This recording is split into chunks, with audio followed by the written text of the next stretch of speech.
Hello everybody, this is Toys R Us, and for this special figure showcase we're going to be having a look at one of the new figures.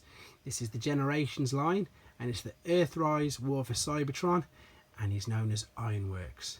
Now originally Ironworks was just a little Micromaster playset, so I'm really impressed with what they've done with this guy here. So we've obviously got a robot mode. He also transforms, or shall we say part forms, into other modes. And the reason why they're being sort of referred to as part forms is because the pieces come apart, a bit like the original Omega Supreme, and then you can build him up into different things. So the other modes he's got is a small construction base with a crane or a communications tower. You can also combine him with other figures as well. So he's basically got about 4 modes, and as I've just said, I'm really impressed with this. The fact it was originally just a Micromaster base, but now he's got a robot mode as well. So if we have a quick look at the robot, you can tell that he's going to be something to do with, as I say, some construction. He's got a nice hook for a hand. The colours look, shall we say, very industrial. So by that you mean you've got the greys, the dark, as I say, browns and grey. If we turn him around, you've got parts which you can tell that these are going to be able to clip and connect to the other parts as well. But as I say, the nice use of the yellow for the crane for his arms, and as I say, just the fact that he's a robot, I do really like that. And what we're going to do, as I say, I'm going to now break him down into all his pieces. We'll have a look at the pieces and then we'll start to part form him back up into other modes. Okay, here we go. Okay then, I've taken him into all his available pieces. So we've got 8 pieces there. These are obviously both the arms. That was one of the ramps that was attached to the back of him. This is the main torso.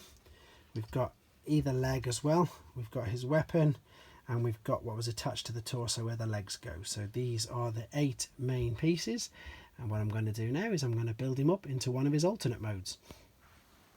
Okay then, so I've now converted him into his communications or radar tower, whichever one you want to call him. And this version, this mode isn't actually even in the instructions, so this is quite a cool little mode. What you've got, as I say, you can tell that you've got the 2 legs. There's the feet that have been made into the main body of it. This was the main torso, as I say, that's folded out. One of the arms is there, and then you've got the other arm folded around there. But this, as I say, you can also attach to some of the bigger figures as well, the other siege ones. So this mode itself, maybe because it's not in the instructions, it isn't overly impressive, but it is definitely a mode. You can see pictures of it, as I say, on the internet. And that's it, as I say, that's the part forming version there. What I'm going to do now is I'm going to now part form him into his more traditionally seen alternate mode, and we'll have a look at him like that. Okay, so now here he is in his more traditional Ironworks alternate mode, and this is quite a cool little alt mode, to be fair, and the piecing together wasn't too difficult. Although you didn't see it, I'll just go through it quickly now. So what we've got is we split the gun into 2. There's the front part of the gun there. There's a nice bit of decoration, and then the back part of the gun is there like a support, as a strut. If we turn it upside down, you'll be able to tell straight away that the big 2 left black pieces are the legs. The main hips part's just underneath connecting there, and then there's one of the arms. This was the main torso part that folded out, and of course there is his other arm. And as I say, as a little base, as far as it goes, it is kind of cool. I've got the Micromaster, as you've got here, ready to go down the ramp, as it is in all the pictures on the artwork. There we go. Don't know about putting 2 on there, to be fair, there's probably not enough space.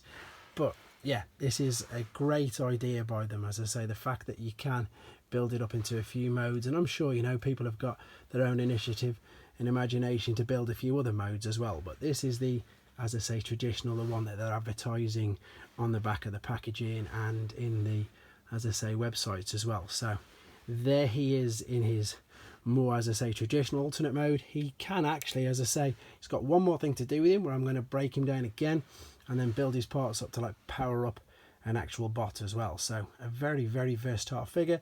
We're going to come back right now with the very last thing we can do with him. Right then, so this is a cool little bonus feature that you can do as well. So we've taken him apart again, and all of his parts can be combined with a standard deluxe figure or augmented with him. And as I say, what you can do, you've got this like sort of battle weaponizer mode, or whatever you want to call it. But let's have a quick look at it. I do really like it, to be fair, and it's just another tiny little gimmick that they've added to it. So basically you're getting, you know, four ideas in one, so it's more like a quadruple changer than anything else. So you've got the Ironworks feet, which attach to the bottom, and then you fold up the ramps from the side. I suppose they're like blast shields for his shins. The torso obviously is folded out now into the hook, and that can be attached to one of the sides of his arms. The crane with the gun on the top again can be attached to the back of the figure via all the portals there. And then of course the last bit of the remaining ramps has now been added as another shield on the side. So as I say, very cool idea, very brilliant figure actually. To be fair, I'm really impressed. I didn't realise it was anywhere near as good as it was until I've just done this full little showcase with you guys. So as I say, there's the packaging for him. The packaging's good, nice box, but it only shows, as I say, the 2 modes in the back. I think it really is letting itself down because there's so much more to it. You've got the communications tower, you've got this, you know, powered up battle mode, which can attach to any deluxe figure, so that's a brilliant gimmick straight away. And I really think, along with a lot of people who are agreeing with me now, that this new generations, this Siege line of toys, they really are fantastic. So keep up the good work, Hasbro. Hope you enjoyed looking at him, and take care. Thanks very much.